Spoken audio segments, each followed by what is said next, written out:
اما بعد بسم اللہ الرحمن الرحیم وعن ابی ہریرہ رضی اللہ تعالی عنہ ان رسول اللہ صلی اللہ علیہ وسلم قال یضحک اللہ سبحانہ وتعالی الی رجلین یقتل احدہما الآخر يدخلان الجنة يقاتل هذا في سبيل الله فيقتل ثم يتوب الله على القاتل فيسلم فيستشهد متفق علیہ۔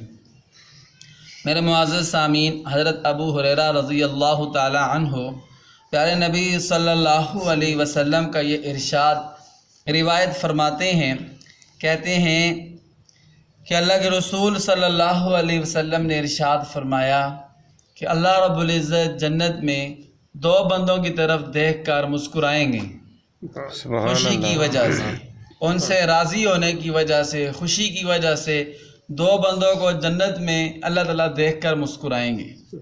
وہ دو بندے کون سے ہوں گے؟ تو حضور نے فرمایا یقتل احدہما الآخر، ان میں سے ایک نے دوسرے کو قتل کیا ہوگا، ایک نے دوسرے کو قتل کیا ہوگا، شہید کیا ہوگا، اور وہ دونوں کے دونوں جنت میں داخل ہو جائیں گے۔ وہ کیسے؟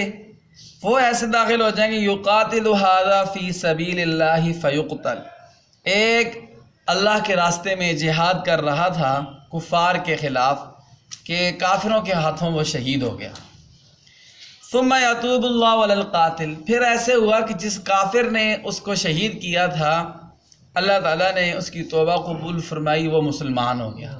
سبحان اللہ، وہ مسلمان ہو گیا، تو مسلمان ہونے کے بعد فیستشہد، وہ بھی پھر شہید ہو گیا۔ وہ کافر جو مسلمان ہوا تھا، مسلمان ہونے کے بعد وہ بھی شہید ہو گیا۔ تو یہ دونوں کے دونوں جب جنت میں جائیں گے تو اللہ تعالیٰ ان کو دیکھ کر مسکرائیں گے کہ دیکھو ایک نے دوسرے کو قتل بھی کیا تھا لیکن پھر بھی دونوں جنت میں اکٹھے ہو گئے۔ اس حدیث سے ہمیں کیا سبق ملتا ہے؟ اس حدیث سے یہ سبق ملتا ہے کہ جتنا ہی بڑا گناہ ہو تو اللہ تعالیٰ سے معافی مانگیں تو اللہ تعالیٰ معاف فرما دیتے ہیں۔ یہ قتل کبیرہ گناہ ہے، بڑا گناہ ہے، لیکن جب وہ اسلام لائے، اللہ سے معافی مانگی تو اللہ تعالیٰ نے ان کو معاف کر دیا۔ اللہ تعالیٰ سے دعا ہے اللہ تعالیٰ ہمارے گناہوں کو بھی معاف فرمائیں۔ وآخر دعوانا الحمد للہ رب العالمین۔